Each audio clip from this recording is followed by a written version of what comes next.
நாம் இருந்த வண்ணமாக கண்களை மூடுவோம். எனக்காகவே மறுத்தீரையா, எனக்காக உயிர்த்தீரையா, எனக்காகவே மறுத்தீரையா, எனக்காக உயிர்த்தீரையா. வருகையில் நானும் சரியாக இருக்கிறோம், வருகையில் நானும் சரியாக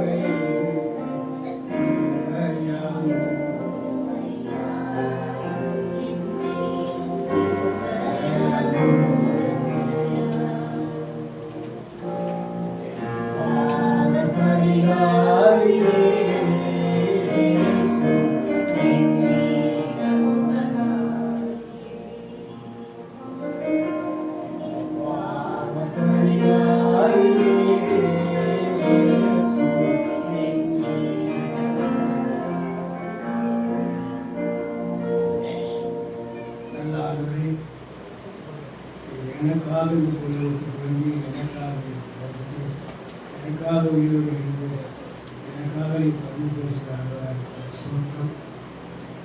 கர்த்தாவே, இந்த வருகையின் போது நாங்களும் சரியாக இருக்கிறோம்.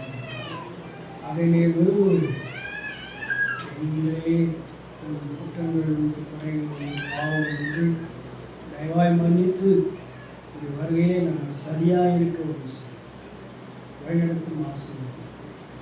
இந்த செய்தியை ஆசீர்வதியும் செய்தியானது எங்களுக்கும் ஆத்மாவுக்கும் பிரயோஜனமாக உதவி செய்ய வேண்டும் என்று ஆண்டவர் சொன்னார். இயேசு கிறிஸ்து நாமத்தில் வேண்டிய நல்ல பிதாவே, இந்த 2 என்கிற வார்த்தையை நான் பல முறை நிறுத்திக்கலான்னு பார்த்தேன். ஆனால் அது தொடர்ந்து இன்னும் ஒரு 5-6 2 வார்த்தை எனக்கு பாரமாக இருக்குது. அதனால் இன்றைக்கு 13வது பாகமாக இந்த 2 என்ற காரியத்தை நான் உங்களுக்கு பகிர்ந்து கொள்ள விரும்புகிறேன். வேதத்திலே 2 விதமான சூறாவளிகள், பழைய ஏற்பாட்டில் ஒரு சூறாவளி, புதிய ஏற்பாட்டில் ஒரு சூறாவளி. இதை ஏன் ஆண்டவர் அனுமதித்தார் அப்படின்றது நான் கடந்த 2 மாதங்களாக நான் ஆராய்ச்சி செய்து இன்னும் ஒன்றுமாய் வசனங்களை கொட்டி பார்த்து இன்னும் சில புத்தகங்களையும் வாசித்து ஒரு முடிவுக்கு வந்தேன். நீங்கள் வீட்டில் போய் தயவு செய்து யோனா 1 முதல் 17 வரையிலும், மத்தேயு 14ஆம் அதிகாரம் 22-36 வரையிலும் வாசி. இப்போ நேரம் இல்லை. கண்டிப்பாக நீங்கள் யோனா 1ஆம் அதிகாரத்தை மத்தேயு 14ஆம் அதிகாரத்தை வீட்டில் போய் டைம் எடுத்து வாசித்து தியானிங்க, தியானித்து அபியாசி. வாசித்து விட்டுவிடக்கூடாது. இந்த காரியம் மிகவும் நல்லது. இந்த யோனா 1ஆம் அதிகாரத்தில் வாசிக்கும்போது ஒரு சூறாவளி வருது. அதை ஏன் ஆண்டவர் அனுமதித்தார் அவர்கள் நீங்களே தயவு செய்து நல்லா யோசனை பண்ணுங்க. 2 ராஜாக்கள் 14:25 வாசி. 2 ராஜாக்கள் 14:25.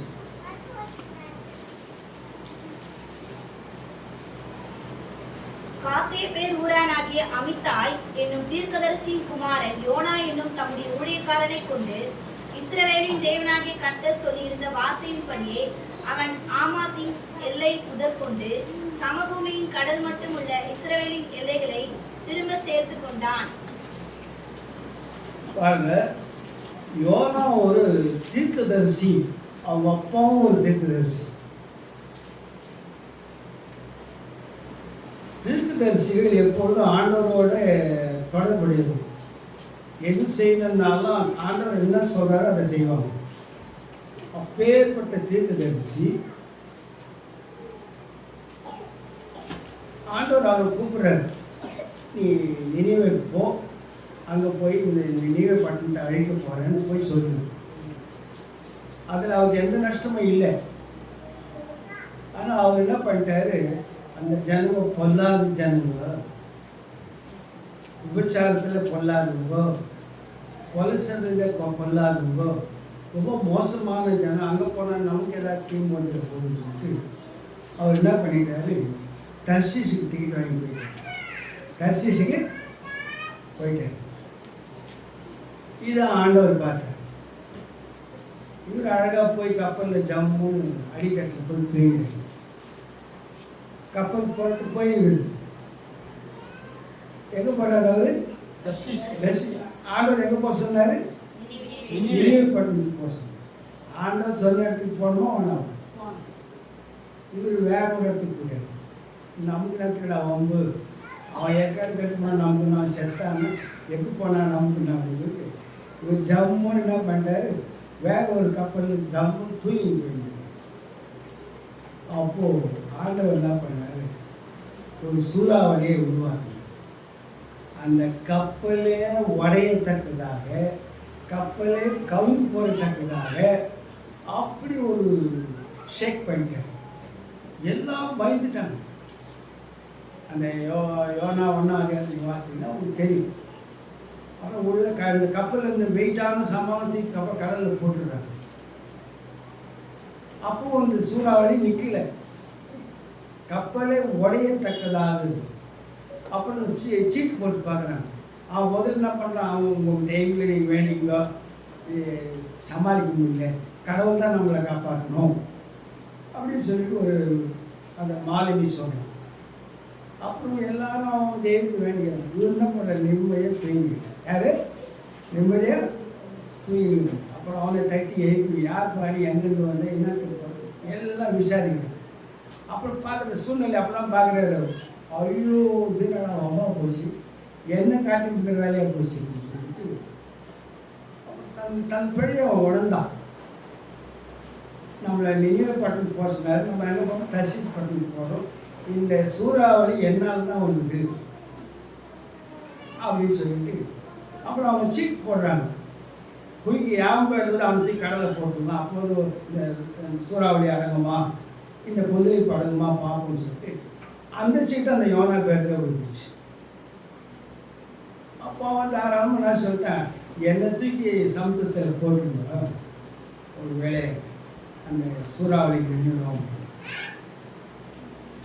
அவனுக்கு மனசு வரல. தீர்க்கதரிசின்னு சொல்கிறாரு, ஒரு ஊழியக்காரன்னு சொல்கிறாரு, இந்த மனுஷனுக்கு எப்படி தீங்கி சமுத்திரத்தில் போட்டுருக்குது, போட்டால் நமக்கு எதனா தீங்கு வந்துடுமா, எப்படியெல்லாம் யோசித்து, இல்லை நீ என்னை தீங்க சமுத்திரத்தில் போட்டுருங்க, இந்த சூறாவளி என்னால் தான் இது வந்துச்சு அப்படின்னு அவரே. அப்புறம் வேறு வழியே இல்லாமல், ஐயா இவருடைய ரத்தப்பழி எங்கள் மேலே வந்துடக்கூடாது, அவர் ஊழியக்காரன் சொல்கிறார். அடுத்தது தீர்க்கதரிசின்னு சொல்கிறார், இந்த பாவம் எங்கள் மேலே எங்கள் பிள்ளைங்க மேலே வரக்கூடாது, தயவுசெய்து எங்களை மன்னிச்சிடு சாமி. ஆனால் இப்போ இந்த சூறாவளியில் நம்ம காக்கப்படணும். கப்பலே உடையிற மாதிரி இருக்குது, உடஞ்சா எல்லாம் காயும், கப்பல் கவுந்து போன நிலைமையில் இருக்குது. பயங்கரமான சூழ்நிலை. எப்படி யார் மேலேயும் குற்றம் சொல்ல முடியாது. யார் பண்ணி இதை அனுமதிச்சுக்கிறேன்? கர்த்தர் அனுமதிச்சுக்கிறேன். சூறாவளின்னா நீங்கள் உங்களுக்கு காற்று எங்களுக்கு காத்துங்க. இப்போது உதாரணத்துக்கு காட்பாடிக்கு சூறாவளி வந்துச்சுன்னா நம்ம மேலே டாப்பு, அது டாப் போயிட்டு எங்கே வேற எங்கன்னா போய் அந்த அளவுக்கு இந்த சூறாவளிக்கு பலம் இருக்குது. நான் டிவியில் பார்த்தேன், 32 டயர் உள்ள ஒரு ட்ரக்கு அமெரிக்கா பகுதியில் சூறாவளி வந்தது. இப்படி ஆடினே இருந்துச்சு. நான் அந்த 32 டயர் உள்ள ட்ரக்கு பெரிய வெயிட்டானது, பல டன் வெயிட்டானது, அது ஆடினே இருக்குது. நான் அந்த ட்ரக்கு தான் பார்த்துருந்தேன்.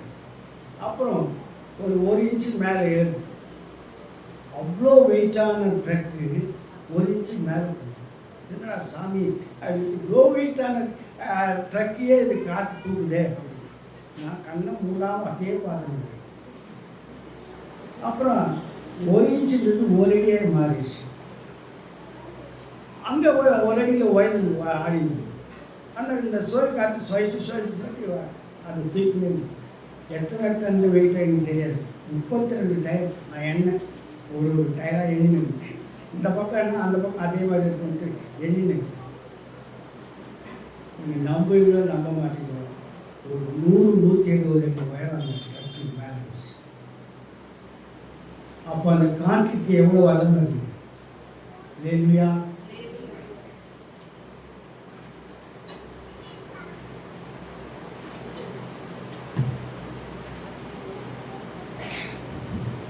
அப்போ சூறாவளியை யார் அனுப்பிச்சது?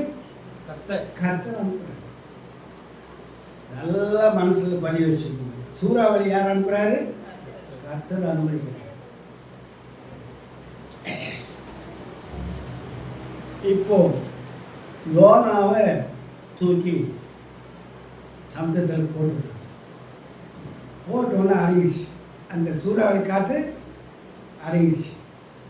ஒரு பக்கம் அந்த கப்பலில் பிரயாணம் பண்ணுவோம், ஐயோ ஒரு உயிரை சாவச்சிட்டுமே, அது அந்த பழி இப்படி என்ன ஆகுமோ ஏதாகுமோன்னு அவங்க ஒரு அச்சம் இருந்தது. ஆனால் கர்த்தர் என்ன பண்ணார்? ஒரு மீன் ஆயத்தம் பண்ணார், ஒரு திமிங்கலத்தை ஆயத்தம் பண்ணார். அது எங்களுக்கு தெரியல, அதாங்க அனுப்புறாரு, அந்த கப்பல்கிட்ட அனுப்புறாரு.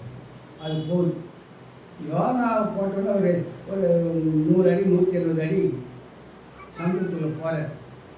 அந்த மீன் வயிற்று மீன் என்ன பண்ணி கப்புன்னு அவரை மீனிட்டு அது எங்கே திரும்பி அவரை தூக்கும்போது நினைவு படத்துக்கு தூக்கும்போது கிட்டத்தட்ட 3 நாள் அது பிரயாணம் பண்ணதாக பைபிள். அவ்வளோ பெரிய மீனை ஆண்டவர் கட்டி வச்சுக்கணும். நீங்கள் சென்னைக்கு போனீங்கன்னா மியூசிக்கு போகணும். மியூசிக்கு போனீங்கன்னா செட்ட காலேஜின்னு வாங்க. அந்த மியூசிக்கு போனீங்கன்னா முன்னால் என்ட்ரன்ஸில் ஒரு மீனுடைய எலும்பு வச்சுருக்காங்க, திமிங்கலத்து எலும்பு வச்சுருக்காங்க. நான் போய் பார்த்தேன். இந்த கட்சியிலேருந்து இதை போல் இந்த 10 அடியா 12 அடி இன்னொரு 12 அடி அவ்வளோ பெரிய மீனுடைய எலும்பு அங்கே பத்திரமா வச்சுருக்காங்க. அது அப்படியே பத்திரமா இருக்குது. நான் போய் பார்த்தேன். அந்த திமிங்கலத்து அந்த கேட்டு வழியாக அந்த கேட்டில் இருக்குது. போகிறது 50 பேர் போகலாம். அவ்வளோ பெரிய மீன் இருந்து நீங்கள் சென்னை மியூசியத்தில் வச்சுருக்கேன். தயவுசெய்து போனீங்கன்னா ஒரு தடவை போய் பார்த்து. அப்படி அவ்வளோ பெரிய மீனில் இவர் சாப்பிட்டுச்சு. யாரை? யோனாவை மீண்டிச்சு. அப்புறம் அது பாட்டுக்கு போகுது. அப்புறம் இவர் தூக்கம் தெளிஞ்சு அது தெளிஞ்சு எல்லாம் தெளிஞ்சு மீனின் வயிற்று ஜபம் பண்ணுறார். மீன் வயிற்றில் ஜபம் பண்ணுற பாசி அதுக்கு நாத்தம் எல்லாம் ஏறிட்டு அப்போ தான் கொஞ்சம் கொஞ்சமாக. அதுக்கு முன்னால் ஏறின அப்படியே அப்புறம் போட்டு ஜபம் பண்ணார். சரிட்டு வேறு வழி இல்லை. அவர் மீன் வயிற்று பிரயாணமாக போயிங்க. அந்த மீன் வயிற்று பண்ண ஜபத்தை ஆண்டவர் கேட்டார். மீன் வயிற்று பண்ண ஜபத்தை ஆண்டவர் கேட்டார். அப்புறம் அந்த மீன் கட்டளை இட்டார். அந்த 3 நாள் அளவும் இவரை கொண்டு போய் கக்கரை வந்து வேறு எதையும் சாப்பிடல. அந்த மீன் பாஸ்டிங்காக போயிடுது. அது பார்த்து ஒரு 50 மீனே சாப்பிட்ருக்கு வயலில். அதெல்லாம் பாஸ்டிங் ப்ரேயரில் போயிட்டு அங்கே எங்கே கக்கணுமோ அங்கே கக்கிடு. இல்லைன்னா அவரையும் ஜீரணம் பண்ணிட்டு இருக்கோம். கடவுள் அந்த மீனை கட்டளையிட்டார். என்ன சொல்ல? நீ போய் அவனுக்கு நினைவப்பட்டிருக்கணும் கக்கிடு. ஆண்டவர் சொன்னால் காற்றும் கேட்கும் மீனும் கேட்கும். ஆண்டவர் சொன்னார் காற்றும் கேட்கும் மீன். ஆண்டவர் சொன்னதுனால தான் சூறாவளி இருந்தது. அப்புறம் மீன் சொன்னார், நீ அவனை மெழுகு எடுத்துன்னு போய் கொஞ்சம் நினைவில் கை. அது 3 நாள் அளவு. அது எவ்வளோ நேரம் பிரயாணம் பண்ணிச்சோ அவ்வளோ நேரம் அது எதையும் சாப்பிடாம வேகமாக கொண்டு போய் அவரை கட்டிச்சு. அப்புறம் அவர் ரெடியாகி அந்த பட்டணத்துக்கு போய் சுவிசேஷன் சொன்னார். சுவிசேஷன் தைரியமாக சொன்னார். ஏன்னா அவர் அப்போ அனுபவிச்சுட்டு வேலையாக இருக்கும். இந்த நினைவு பட்டத்தை ஆண்டவர் அழிக்க போகிறார், மனம் திரும்புங்கள் அப்படின்னு சொல்லி ஸ்ட்ராங்காக பிரசங்கம் பண்ணார். பிரசங்கம் பண்ணதோட எல்லாம் கேட்டாங்க. பயந்துட்டாங்க அவங்க. அது அதே மாதிரி அந்த நினைவு பட்டணத்தார் அங்கே இருக்கிற ஆடு மாடு கோழி குதிரை எல்லாமே சாப்பிடாம அவங்க உபாசனை. அதுக்கப்புறம் அவங்க ரட்சிக்கப்படுறாங்க, காக்கப்படுறாங்க, அழிக்கப்படவில்லை. இதுதான் யோனாவின் சரித்திரம். இந்த எங்கள் அப்பா அந்த யோனாவின் சரித்திரத்தை பற்றி காலட்சேபம் செய்வார். ரொம்ப உன்னிப்பாக கவனிப்பார். அப்படியே அவர் ரொம்ப பிரமாதமாக அவரை வர்ணிப்பார். நீங்கள் நம்ப மாட்டீங்க, மியூசிக் பாருங்க, எங்களுக்கு பாருங்க, 50 பேர் உள்ள போகலாம். அவ்வளோ பெரிய மீன். யோனா ஒரு கொசு மாதிரி அந்த மீன். யோனா ஒரு கொசு மாதிரி ரொம்ப அழகாக பேசுவோம். அன்பானவர்களே, இந்த யோனா ஒரு வந்து அந்த 2 ராஜாக்கள் 14:25 வாசிங்க. 2 ராஜாக்கள் 14:25. காத்தேபேர் ஊரானாகிய அமித்தாய் என்னும் தீர்க்கதரிசியின் குமாரன் யோனா என்னும் தம்முடைய ஊழியக்காரனை கொண்டு இஸ்ரவேலின் தேவனாகிய கர்த்தர் சொல்லியிருந்த வார்த்தையின்படியே அவன் ஆமாத்தின் எல்லை முதல் கொண்டு சமபூமியின் கடல் மட்டும் உள்ள இஸ்ரவேலின் எல்லைகளை திரும்ப சேர்த்து கொண்டான். அவன் தீர்க்கதரிசி. அவன் ஒரு தீர்க்கதரிசி, தேவ மனுஷன், கர்த்தருடைய ஊழியக்காரன். யார் அற்பமாக நினைச்சாலும் நினைக்கணும். கர்த்தருடைய ஊழியக்காரனை யார் அற்பமாய் நினைக்க கூடாது. அது பேர்பட்ட ஊழியக்காரன். ஒருவேளை டுபாக்கூர் ஊழியக்காரன் கூட இருக்கலாம். அந்த போரை போத்தின் வந்துட்டான்னா அவனுக்குரிய மரியாதை நம்ம கொடுத்துதான். ஸோ ஊழியக்காரை கனம் பண்ண கற்றுக்கணும். நல்ல ஊழியக்காரனோ கெட்ட ஊழியக்காரனோ அவங்கள கண்டிப்பாங்க. சில பேர் ஊழியக்கார குறை சொல்லணும்னா தயங்கிட்டே கிடையாது, அவங்களே பேசுவோம். எங்கள் சொந்தக்கார ஒருத்தர் அவர் தான் பண்ணியிருந்தேன். ஒரு நாள் நான் லெஃப்ட் ரைட் வாங்கிட்டேன். யார் வேணாலும் கூட்டம் சொல்லு, ஊழியக்காரனை கூட்டம் சொல்லுங்க, நீ 5 ரூபா போயிட்டு நேரம் எங்கள் சொந்தக்கார தான். அவருக்கு ஒரு ஷாக் கொடுத்தாரு ஆண்டவர். ஒரு வந்துச்சு கொரோனா, அடைத்தார். ஒரு அஞ்ஞானங்களை ஊழியக்காரை நாம் கனம் பண்ண கற்றுக்கொள்கிறோம். இதை கம்பெனிட்டு போ, அது நல்லது. இவர் ஒரு தீர்க்கதரிசி. யோனா 1:4-5 வாசிங்க. கர்த்தர் சமுத்திரத்தின் மேல் பெருங்காற்றை வரவிட்டார், அதனால் கடலிலே கப்பல் உடையும் என்று நினைக்கத்தக்க பெரிய கொந்தளிப்பு உண்டாயிற்று. அப்பொழுது கப்பற்காரர் பயந்து அவனவன் தன் தேவனை நோக்கி வேண்டுதல் செய்து பாரத்தை லேசாக்கும்படி கப்பலில் இருந்த சரக்குகளை சமுத்திரத்தில் எறிந்து விட்டார்கள். யோனாவோ வென்றால் கப்பலின் கீழ்த்தட்டில் இறங்கி போய் படுத்துக்கொண்டு அயர்ந்த நித்திரை பண்ணினான். பாருங்க, அந்த சூறாவளியில பட்ட சூழ்நிலை அந்த 4ஆம் வசனம் 5ஆம் வசனம் சொல்லி. ஆனாலும் இவர் என்ன பண்ணுகிறாரு, கப்பலின் கீழ்த்தட்டில் அயர்ந்த நித்திரை பண்ணி அதையும் ஆண்டவர் அனுமதிச்சார். தெரிஞ்சு செய்கிறவங்களுக்கு அநேக அடிகள், தெரியாமல் செய்கிறவங்களுக்கு சில அடிகள். லூக்கா 12:47-48 வாசிங்க. லூக்கா 12:47-48. தன் எஜமானுடைய சித்தத்தை அறிந்தும் ஆயத்தமாய் இராமலும் அவனுடைய சித்தத்தின்படி செய்யாமலும் இருந்த ஊழியக்காரன் அநேக அடிகள் அடிக்கப்படுவான். அறியாதவனாய் இருந்து அடிகளுக்கு ஏதுவானவைகளை செய்தவனோ சில அடிகள் அடிக்கப்படுவான். எவனிடத்தில் அதிகம் கொடுக்கப்படுகிறதோ அவனிடத்தில் அதிகம் கேட்கப்படும்.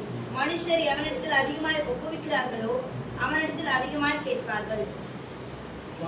ஊழியக்காரனா இருந்தாலும் தீர்க்கதரிசியாக இருந்தாலும் அவருக்கு என்ன கிடைக்குது?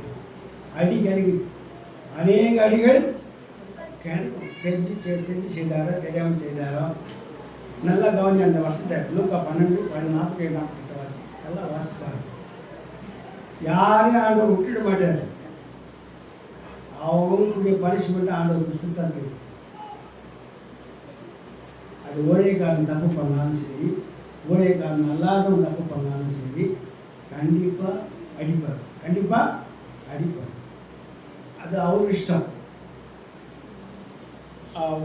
யோனா 1:7 வாசிங்க. அவர்கள் யார் நிமித்தம் இந்த ஆபத்து நமக்கு நேரிட்டதென்று நாம் அறியும் படிக்கு சீட்டு போடுவோம் வாருங்கள் என்று ஒருவர் சொல்லிக்கொண்டு சீட்டு போட்டார்கள். யோனாவின் பெயருக்கு சீட்டு விழுந்தது. அந்த கப்பல்ல எவ்வளவு பேர் போனவங்க தெரியாது. ஆனா சீட் யார் பேர் வருது? யோனா. சீட்ல கூட அவர் கவர்மெண்ட் ஆண்டவர். சீட்டை கூட வேற யாருன்னா போட்டுக்கலாம்ல ஆண்டவர். சீட் வேற யாருன்னா விழுந்துக்கலாம்ல. யார் பேர் வந்துச்சு? யோனா பேர். யோனா பேர் வந்துச்சு. தீர்க்கதரிசி, ஊழியக்காரன். தப்பிக்கவே முடியாதுங்க. ஆண்டவர்கிட்ட வந்து யார் தப்பிச்சாலும் தப்பிக்கலாம். யார் அவர் மட்டும் கண் வச்சிட்டாருன்னா அவர் வெக்கப்பட்டு போயிடுவாங்க. அது ஊழியக்காரனாக இருந்தாலும் சரி, தீர்க்கதரிசியாக இருந்தாலும் சரி, யாராக இருந்தாலும் சரி. சீட்டு யார் மேலே விழுந்தது? நல்ல கவனிச்சு. 2ஆம் அதிகாரம் 2-6 வாசிங்க. என் நெருக்கத்திலே நான் கர்த்தரை நோக்கி கூப்பிட்டேன்.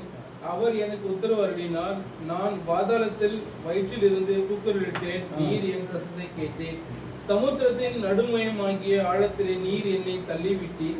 நீரோட்டம் என்னை சூழ்ந்து கொண்டது. உம்முடைய வெள்ளங்களும் அலைகளும் எல்லாம் என்மேல் புரண்டது.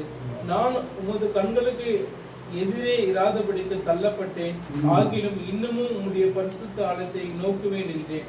தண்ணீர்கள் பிரயாணம் நிமித்தம் என்னை நெருக்கினது. ஆழி என்னை சூழ்ந்தது. கடற்பாசி என் தலையை சுற்றி கொண்டது. பர்வதங்களின் அடிவாரங்களில் பரியந்தமும் இறங்கினேன். பூமியின் தாழ்பால்கள் என்றென்றைக்கும் என்னை அடைக்கிறதா இருந்தது. ஆனாலும் என் தேவனாகிய கர்த்தாவே, நீர் என் பிராணனை அழிவுக்கு தப்புவித்தீர். என் ஆத்துமா என்னில் தோய்ந்து போகையில் கர்த்தரை நினைத்தேன். அப்போது என் பரிசுத்த ஆலயத்தில் முடித்து வளர்ந்து சேர்ந்தது. அந்த விண்ணப்பத்தை நீங்கள் நல்லா ஒரு முறைக்கு 10 முறை படிங்க. அவர் எங்கேருந்து பண்ணுறாருன்னு சொல்லிட்டு மீன் வயிற்றுன்னு பண்ணுறாரு. இந்த மீன் கவுச்சி ஒரு பக்கம், கடற்பாசி ஒரு பக்கம், ரொம்ப நிக்கட்டான சூழ்நிலை. அங்கிருந்து அவர் என்ன பண்ணுறாரு? ஜபம் பண்ணுறாரு. அங்கேருந்து அவர் ஜபம் பண்ணுறாரு. ஆனாலும் அந்த ஒரு வார்த்தை ஆனாலும்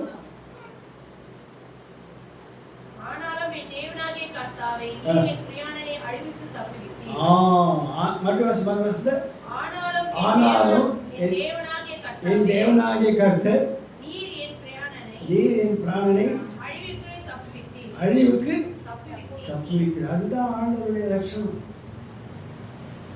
அவருக்கு தெரியும் நம்ம பையன் தப்பு பண்ணிட்டான், நம்ம வார்த்தைக்கு கீழ்ப்படியில. ஆனாலும் அவன் மேல கவனம் செலுத்து. ஏன்? அவன் என்னுடைய பிள்ளை, அவன் ஊழியக்காரன், தீர்க்கதரிசி அப்படின்னு சொல்லிட்டு இது எதை காட்டுறது என்றால் ஆவிக்குரிய வீழ்ச்சி. ஆவிக்குரிய வீழ்ச்சி. ஊழியக்காரா இருக்கலாம், தீர்க்கதரிசியா இருக்கலாம், யாராவனாலும் இருக்கலாம். ஆனால் ஆண்டவருக்கு கீழ்ப்படியாமல் நீ வேறொரு மாதிரியா நீ போனீங்கன்னா அது என்ன வழின்னா வழி அது ஆவிக்குரிய வீழ்ச்சி. ஆவிக்குரிய அல்ல, பூமிக்குரியவர். அது பெரிய விளம்பரமான ஆளாக இருக்கலாம். எனக்கு உதாரணம் சொல்லிட்டு பயமா இருக்கு. நிறைய உதாரணம் சொல்வேன். அது வானான்னு நிறுத்திட்டேன். அவன் பேரெல்லாம் சொல்ல பேரே சொல்ல முடியும். வானா இப்பேற்பட்டவங்களாம் இந்த காரியத்தில் அதுக்கு என்ன தலைப்பு கொடுத்தோம்னா ஆவிக்குரிய வீழ்ச்சி. நல்ல மனிதர் தான், நல்ல ஊழியக்காரன் தான், பிரபலமானவங்க தான். ஆனாலும் ஆண்டவருக்கு கீழ்ப்படியாதவர்கள் இதே அவருக்கு அவர் அவளை பார்த்துக்குவார். அவருக்கு நியாயம் செய்துக்குவார். அவ்வளோதான் பொறுப்பு. அப்படின்றது மத்தேயு 14ஆம் அதிகாரம் 22-36 வாசம். இயேசு ஜனங்களை அனுப்பிவிடுகையில் தம்முடைய சீஷர்கள் படவில் ஏறி தமக்கு முன்னே அக்கறைக்கு போகும்படி அவர்களை துரிதப்படுத்தினார். அவர் ஜனங்களை அனுப்பிவிட்ட பின்பு தனித்து ஜெபம் பண்ண ஒரு மலையின் மேல் ஏறி சாயங்காலமான போது அங்கே தனிமையாயிருந்தார். அதற்குள்ளாக படகு நடுக்கடலிலே சேர்ந்து எதிர்காற்றா இருந்தபடியால் அலைகளினால் அலைவுபட்டது. இரவின் 4ஆம் சாமத்திலே இயேசு கடலின் மேல் நடந்து அவர்களிடத்திற்கு வந்தார். அவர் கடலின் மேல் நடக்கிறதை சீஷர்கள் கண்டு கலக்கமடைந்து ஆவேசம் என்று சொல்லி பயத்தினால் அலறினார்கள். உடனே இயேசு அவர்களோட பேசி, திடன் கொள்ளுங்கள், நான் தான், பயப்படாதிருங்கள் என்றார். பேதுரு அவரை நோக்கி, ஆண்டவரே, நீரே ஆனால் நான் ஜலத்தின் மேல் நடந்து உம்மிடத்தில் வர கட்டளையிடும் என்றான். அதற்கு அவர், வா என்றார். அப்பொழுது பேதுரு படவை விட்டு இறங்கி இயேசுவினிடத்தில் போக ஜலத்தின் மேல் நடந்தான். காற்று பலமாயிருக்கிறதை கண்டு பயந்து அமிழ்ந்து போகையில், ஆண்டவரே, என்னை ரட்சியும் என்று கூப்பிட்டான். உடனே இயேசு கையை நீட்டி அவனை பிடித்து, அற்ப விசுவாசியே, ஏன் சந்தேகப்பட்டாய் என்றார். அவர்கள் படவில் ஏறின உடனே காற்று அமர்ந்தது.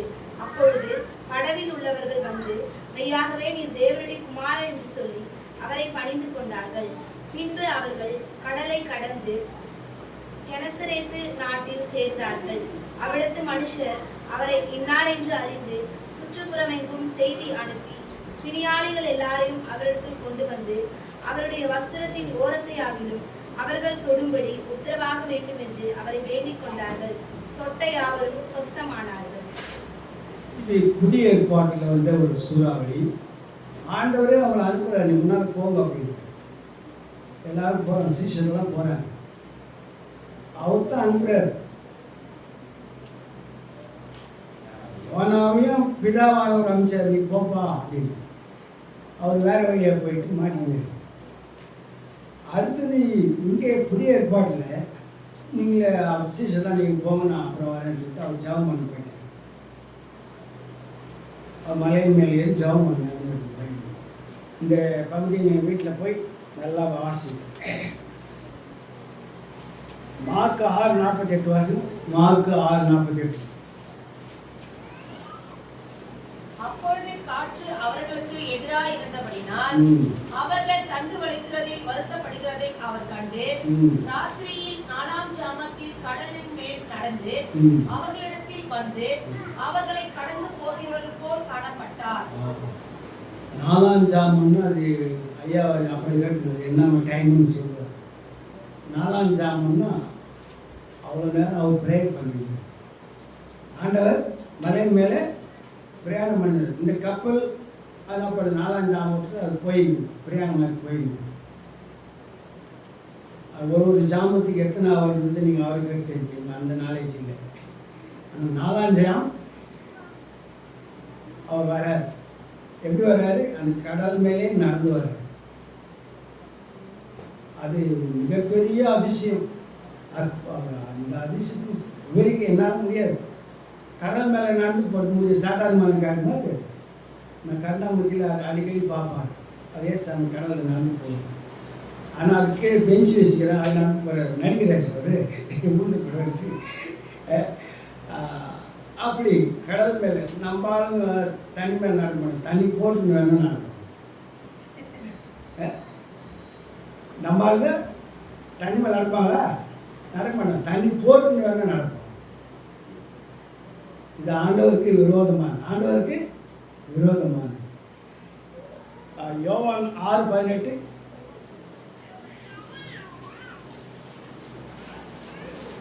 பெருங்காற்று அடித்தபடினாலே கடல் கொந்தளித்தது. அவர்கள் ஏறக்குறைய 3-4 மைல் தூரம் தண்டு வலித்து போன பொழுது இயேசு கடலின் மேல் நடந்து படகுக்கு சமீபமாய் வருகிறதை கண்டு பயந்தார்கள். ஏசாயா 43:2.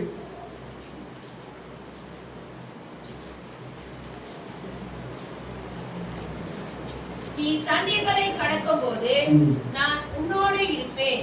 நீ ஆறுகளை கடக்கும் போது அவைகள் உன்மேல் புரளுக்குவது இல்லை. நீ அக்கினியில் நடக்கும் போது வேகாதிருப்பாய். அக்கினி ஜுவாலை உன்மேல் பற்றாது. என்ன அருமையான வாக்கு. நீ தண்ணீரை கடக்கும் போது நான் உன்னோடு இருப்பேன். நீ அக்கினியை கடக்கும் போது நான் உன்னோடு இருப்பேன். இந்த சூறாவளியை ஆண்டவர் அனுபவிச்சார். அவர் தான் உண்டாக்குனாரு, அவர் தான் அதை கிரியேட் பண்ணாரு. அப்புறம் அதை தெரிஞ்சு செய்தாரா தெரியாமல் செய்தாருன்றதில் நம்ம கன்ஃபார்ம் பண்ணிட்டோம். யோனா எப்படி செய்ய தெரிஞ்சு தப்பு பண்ணிட்டார். சீசனுக்கு ஒன்றும் தப்பு பண்ணலை. ஆனால் அவனை அனுப்பிச்சிட்டார், போ முன்னால் போகணும். அவங்க கதி கலந்து வச்சிட்டார். ஏன்னா சூறாவளியிலே கப்பல் உடையும் போது சூழ்நிலை வந்து அவங்க ஏசையே என்னை காப்பாற்றோம் அப்படின்றாங்க.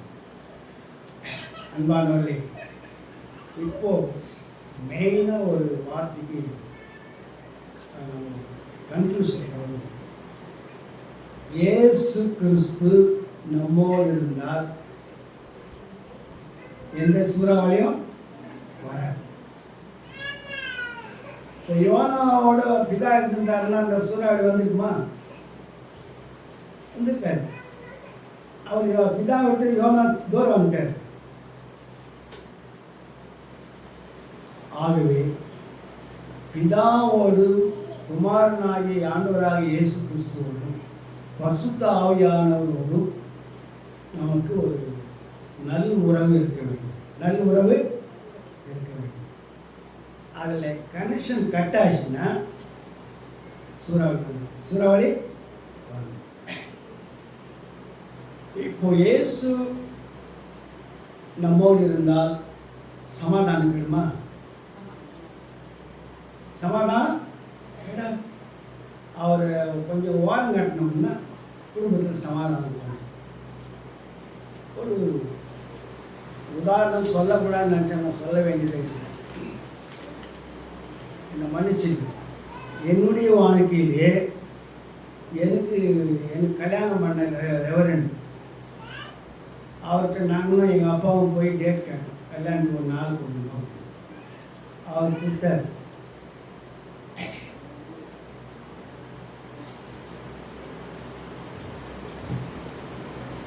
அவர் சொன்ன நாளில் தான் கல்யாணம் பண்ணோம். அதுக்கப்புறம் அது ஆனால் அந்த ஐயரு எங்ககிட்ட நல்ல ஒரு வாய்ட்டார். என்னுடைய திருமணத்துக்கு அப்புறம் என்னோட எங்கள் அப்பாவோட நல்லா பேச ஆரம்பிச்சிட்டாரு. மனசை விட்டு பேச ஆரம்பித்தார். அவருக்கு ஆல்ரெடி எங்களுக்கு சொல்ல ஆரம்பித்தார். அதை நான் கேட்டேன். அவர் அந்த கால தைரியங்கள்லாம் டீச்சருங்க தான் கல்யாணம் பண்ணிக்குவாங்க. ஏன்னா 2 வருமானம் வரும்ட்டு டீச்சரில் கல்யாணம் பண்ணிக்குவாங்க. இந்த ஐயர் வயசாகி போச்சு. அவர் டீச்சர் அம்மாவை ஐயரம்மாவை கண்டுக்கவே இல்லை. என்ன போச்சு, அவங்க வீட்டில் ஒரு சூறாவளி வந்துச்சு. அப்புறம் என்ன பண்ணிட்டு இந்த அம்மா ஐயரம்மா வந்து நான் டீச்சராக வந்துக்கிறேன், ஐயரம்மா வானா அங்கே வேற ஒரு கனெக்ஷன் வச்சிச்சு. அவர் அழகார் என்கிட்ட சொல்லி. அப்புறம் அந்த அம்மாக்கிட்டையும் போய், அம்மா நான் ஐயர் வேலை செய்கிறேன், என் பேர் ரிப்பேர் ஆகிடும், என் சபை ஊழி கட்டணும், எல்லாம் கட்டணும், எனக்கு ஆகிட்டோன்னு எனக்கு நீ வேணாம், எனக்கு அந்த வாதியாரே போதும். அவனும் கல்யாணம் ஆனான். அப்போ ஒரு சூறாவளி எங்கே வந்துருக்குது? ஐயர் வீட்டுக்கே வந்துடுச்சு. இந்த மாதிரி எத்தனையோ குடும்பங்களை நான் சொல்ல முடியும். பிரபல்யமான கூட அங்கே பிரபல்யமான ஊழியக்காரர் ஒருத்தர், அவர் பெங்களூர், அங்கேயும் இதே சூறாவளி வந்துடுச்சு. அப்புறம் சென்னையிலேருந்து டி மோகன் போய் அதை பேலன்ஸ் பண்ணார். இப்படி ஏன் இந்த குடும்பங்களிலே சூறாவளி ஆண்டவர் அனுபவிக்கிறார் யோசிப்பார். அப்போ ஆண்டவரோட டைரக்ட் கனெக்ஷன் இல்லை. ஆண்டவரோட டைரக்ட் கனெக்ஷன் இல்லை. க்ளீனாக கொடுப்பாங்க. நான் மற்றவர்கள் குற்றம் சொல்ல விரும்பலை. ஆனால் ஆண்டவரோடு அவங்க உண்மையாக இருந்தாங்கன்னா இந்த சூறாவளி அனுமதிப்பாரா? மானம் கட்டு மரியாதை கட்டு பல லட்சங்கள் பல கோடிகள் செலவு பண்ணி அதை ஒப்புருவாங்க. இப்படி அநேக காரியங்களை நம்ம மற்றவங்க வாழ்க்கையில் பார்க்கணும். சூறாவளி வந்து நல்லா காரு பங்களா அது அதுன்னு டாப் லெவலில் இருக்கிறாங்க. கடைசியில் இந்த பக்கமாவது ஒரு தப்பு நடக்கும்போது நான் அந்த பக்கமாவது ஒரு தப்பு நடக்குது. கடைசியில் குடும்பம் 2ஆக போகுது. குடும்பம் 2ஆக போகுது. எல்லாம் கெட்டு அப்புறம் ஆண்டவர்கிட்ட வந்து மன்னிப்பு கேட்டு அழுது சரி பண்ணுவோம். ஆக அன்பானவர்களே, நம்முடைய வாழ்க்கையில் கூட நல்லா இருக்கும் நினச்சிருக்கோம், டாப் லெவலில் போயிருக்கு நம்ம நினச்சிருக்கோம். திடீர்னு ஒருத்தருக்கு கேன்சர் மாதிரி வரும். அதை சிஎம்சிக்கு பா அவங்க காப்பாற்றிடுவாங்க, பல லட்சங்கள் செலவு பண்ணிடலாம், காப்பாற்றிடுவாங்க. சிஎம்சி கை விட்டுருவாங்க, அவங்க டிக்கெட் வாங்கி போயிடுவாங்க. அப்புறம் வீட்டில் சமாதானம். என்னையே நான் உதாரணத்துக்கு நான் சொல்கிறேன், 45 வருஷம் நான் சுகமாக சந்தோஷம் சமாதானம் நல்லா வாழ. எங்கூட்ட அம்மாவுக்கு கொரோனா வந்துச்சு, 1.5 கிட்னி போயிடுச்சு. அந்த 1/2 கிட்னிக்கு 6 வருஷம் இருந்தாங்க. ஆனால் கொரோனாவில் கெட்டு போயிடுச்சு. அதுக்கப்புறம் பார்த்தீங்கன்னா இன்னும் ஆண்டவரே 45 வருஷம் நாங்கள் நல்லா குடும்ப வாழ்க்கை பண்ணுவேன், இன்னொரு 5 வருஷம் இருக்கக்கூடாதா, நான் கோல்டன் ஜூப்ளி கொண்டாடலாம்னு நினச்சினேன். ஆண்டுக்கு நான் போராடினேன். அப்புறம் எங்கள் மிஸ்ஸஸ்கிட்ட சொன்னேன், எனக்கு ஒரு கிட்டே 2 கிட்டே நல்லா இருக்குது, என் கிட்டே வேணா உங்களுக்கு கொடுத்துட்றேன், அதுக்கு வேண்டிய ஏற்பாடு பண்ணேன் அப்படின்னு சொன்னேன். அப்புறம் எங்கள் மருமக்கிட்டே சொன்னேன். ஆனால் ஏஜ் டேலி ஆகலை, எனக்கு அது வேலைக்கு ஆகாதில்லை அப்படின்னு. அதுக்கப்புறம் நான் 1/2 கிட்னிலேயே அவங்க 6 வருஷம் ஓட்டணும். அப்போ என்னுடைய வாழ்க்கையில் ஒரு சூறாவளி வந்துச்சு. என் மனைவி நான் அதிகமாக பேசும்போது நாங்கள் ஒரு மாதிரி பேசுவோம், அன்பு இல்லாத மாதிரி பேசுவோம், கரெக்டாக பேசுகிறது பேசுவோம். ஆனால் உள்ளுக்குள்ளே ஒருத்தர் நாங்கள் ரொம்ப பேசுவோம். அந்த மனசுக்கு தெரியும். அந்த சிஎம்சியில் அட்மிட் ஆகிட்டாங்க, பார்க்கறதுக்கு அனுமதி இல்லைன்ட்டாங்க. நான் ஒரு முறை பார்த்துட்டு செத்து போகிறேன், என் மனைவி ஒரு முறை பார்த்துட்டு நான் செத்து போகிறேன் அப்படின்னு. தயவு செய்து எனக்கு அனுமதி வாங்குங்க அப்படின்னு. அதுக்கு என்ன செலவாகணும் பரவாயில்ல, நான் செத்தாலும் பரவாயில்ல, நான் என் மனைவி பார்த்தாகணும். ஒத்த காலில் நீங்கள் வீட்டில் உண்ணாவும் தகுந்த மாதிரி போராடணும். அப்புறம் அவங்க எப்படி அனுமதி வாங்கிட்டாங்க. ஃபஸ்ட்டு வேவ் ரொம்ப கடினமான காலம். சிஎம்சியில் ஒரு ஆளை உள்ள விட மாட்டான். அப்பேற்பட்ட இடத்துல நானும் எங்கள் மாமனும் போய் அந்த கிட்டெல்லாம் வாங்கி போட்டுருந்தேன். 500-600 ஒரு கிட்டு ஃபுல்லாக மூடி போட்டு எடுத்துட்டாங்க. அதை பார்த்த உடனே எனக்கு ரொம்ப பரம திருப்தி ஆயிடுச்சு. இனிமேல் அவங்க செத்தாலும் பரவாயில்ல, நான் செத்தாலும் பரவாயில்ல. அந்த ஒரு பார்வை என் மகன் ஒரு கையில் பிடிச்சினா, என்ன ஒரு கையில் பிடிச்சினா, நர்ஸ் டோன்ட் டச் அப்படின்னு நான் சொன்னேன். எனக்கு கொரோனா வந்தோட பரவாயில்ல, நீ கம்முன்னு வருமா, நானும் செத்து பார்க்க கூடவே. ஏன்னா அவங்க மேலே வச்சிருந்த அன்பு, அவங்க மேலே வச்சிருந்த மரியாதை, என் வாழ்க்கையில் அந்த சூறாவளி வந்து அநேக தேவ மனுஷனுக்கு வாழ்க்கையில் சூறாவளி வந்து வந்தாட்டி ஒரு பக்கம், பிள்ளைகள் ஒரு பக்கம், புருஷன் ஒரு பக்கம். இது எங்க வந்து தேவனுடைய மனுஷர்கள் மத்தியிலே. ஆக அன்பானவர்களே, சூறாவளி யார் அனுமதிக்கிறது? கர்த்தர் அனுமதிக்கிறார். எல்லாம் நல்லா தானே, வழியில் ஒரு காற்று சொல்லும், நல்லா தானே போயிருக்குது அப்படின்னு. நல்லா தான் போயிருக்கும். திடீர்னு சூறாவளி வந்து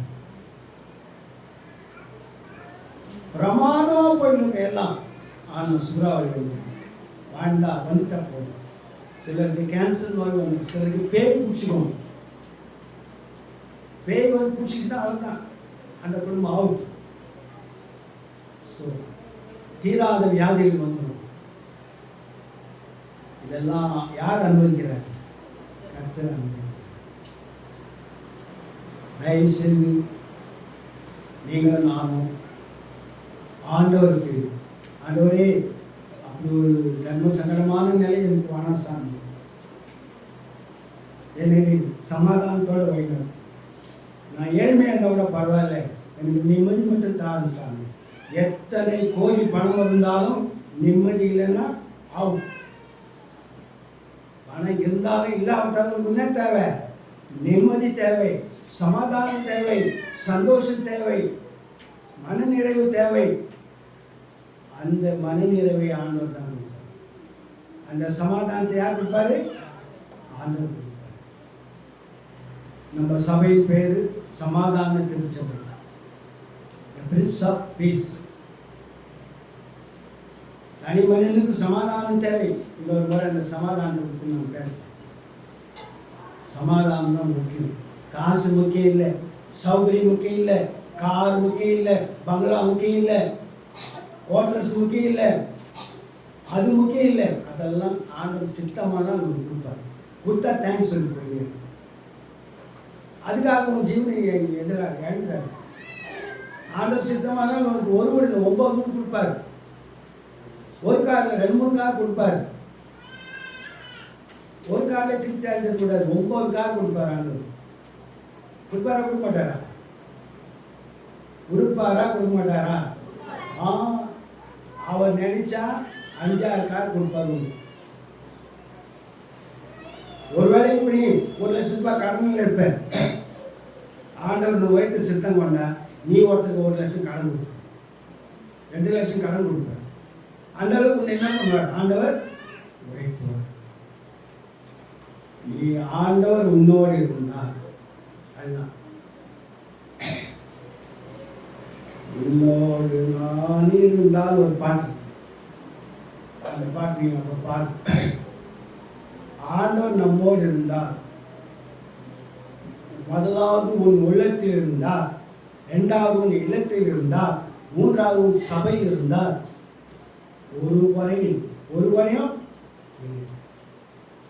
தனி மனிதனுக்கு சமாதானம் தேவை.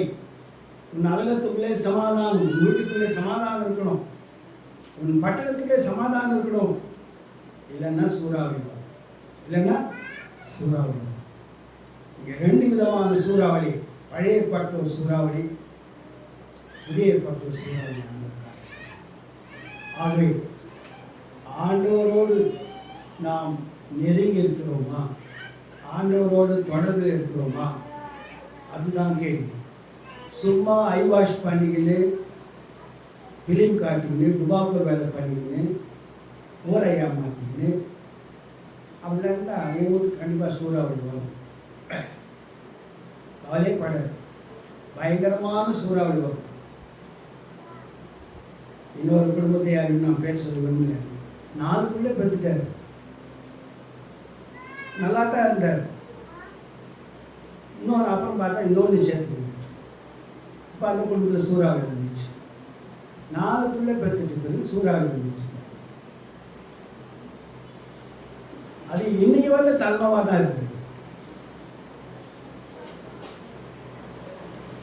நல்ல மனுஷன், நல்லவர், வேதத்தை அறிந்தவர், எல்லாமே தெரிஞ்சவர், அவருக்குள்ள சூறாவளி ஆண்டவர் அனுபவிச்சிட்டார். பிள்ளைகளுடைய எஜுகேஷன் ஸ்பாயில் ஆகிடுச்சு, அவருடைய திருமண வாழ்க்கை ஸ்பாயில் ஆகிடுச்சு. ஒருத்தர் அவர் எங்கள் சொந்தக்காரர், அவரும் அப்படித்தான் பண்ணார். அவருக்கு 4 பிள்ளை பெற்றுட்டார். கட்சியில் அவர் ட்ரெயினில் காடாக போயிருந்தார். பாம்பே வரலும் போவார், மெட்ராஸுக்கு. இங்கே 4 பிள்ளை, பாம்பேயில் ஒரு பொம்பளை சேர்த்துருந்தேன், அங்கே 4 பிள்ளை. கட்சியில் சாவரணி தான் கேட்டு எல்லாம் அது விட்னஸே இல்லை. அதில் அப்படியே அப்பாங்க முடிச்சுன்னு அப்படியே வருதுங்க. எல்லாம் அப்பா சாவு பெங்களூர் மெட்ராஸ் செஞ்சுட்டாரு. அவர் எங்களுக்கு சொல்லுறார். அந்த குடும்பம் அவ்வளோ சூறாவளி ஆகிப்போச்சு. அப்புறம் அதை சரி பண்ணி அவருக்கு வந்த வருமானத்தில் நாங்கள்லாம் உட்கார்ந்து ரயில்வே அதிகாரிகிட்ட பேசி அந்த அம்மா பிள்ளைங்களுக்கும் பாதி பென்ஷன் கொடுத்துருந்தோம். அந்த அம்மா பிள்ளைங்களுக்கு ஒரு ஆளுக்கு வேலை கொடுத்து, இந்த அம்மா பிள்ளைங்களுக்கு ஒரு ஆளுக்கு வேலை கொடுத்து அதிகாரிகளுக்கு ஒரு மனநிலைக்கு செய்ய. அவர் இந்த 4 பிள்ளை பெற்றுக்கிற வரலும் வீட்டில் ஒரு மூச்சே உள்ள செத்த பேர் தான் தீர்த்து. அந்த 4 பேர் வராங்க, அந்த குடும்பமே வருது. பாம்பேயில் இதே கல்வியில் ஒரு லைன்மேன் ஒரு 5-6 பேர் வந்துட்டாங்க. எங்கள் வீட்டுக்கார் 12 வீட்டுக்காருக்கு கல்வியில் இருக்கிறாங்க. ஐயோ வசனமா அந்த குடும்பத்தில் ஒரு சூறாவளி.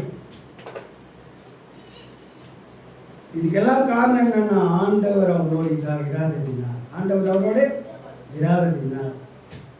அஞ்ஞானவர்களே, யார் கேட்கணும் நம்பணும். நம்மோட ஆண்டவர் இருக்கிறாரா? நம் குடும்பத்தில் ஆண்டவர் இருக்கிறாரா?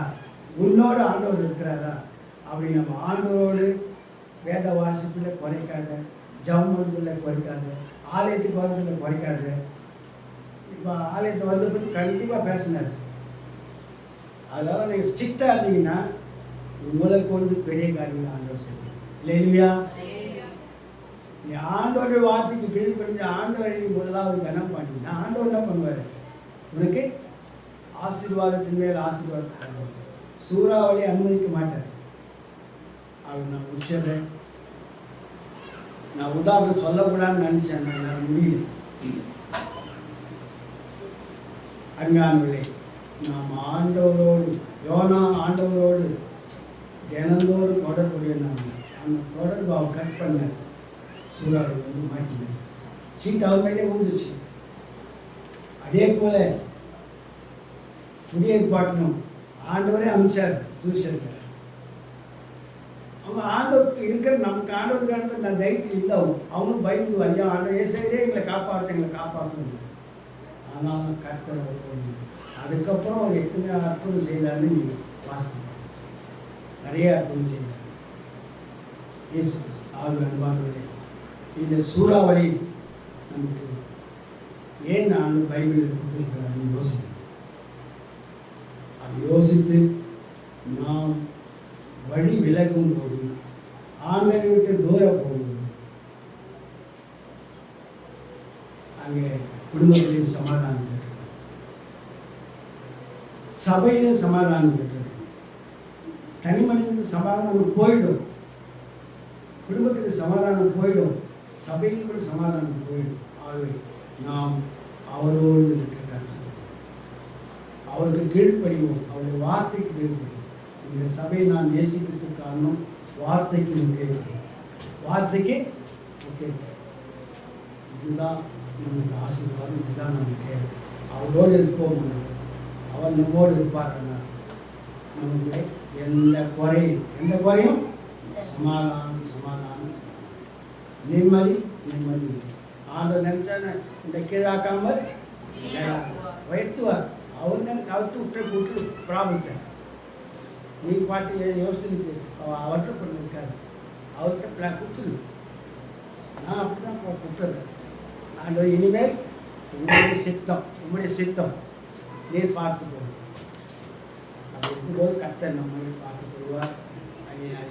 பேர்கிட்ட சூழ்நிலை வந்தால், எத்தனை சூறாவளி வந்தால், never mind, I don't care.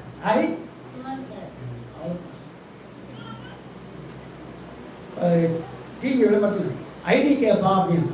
என்னப்பா ஐடி தான் கேட்பேன். I don't care. அவ்வளோதான். அவர் மேலே போட்டு பார்த்தேன். அவர் கர்த்தர் உண்டு, வேண்டிய எல்லா நன்மையும் செய்வார். I don't care. நம்ம எதை பற்றி கவலைப்படுவோம்? கர்த்தர் மேல் பாரத்தை அவர் உன்னை. தேங்க்யூ.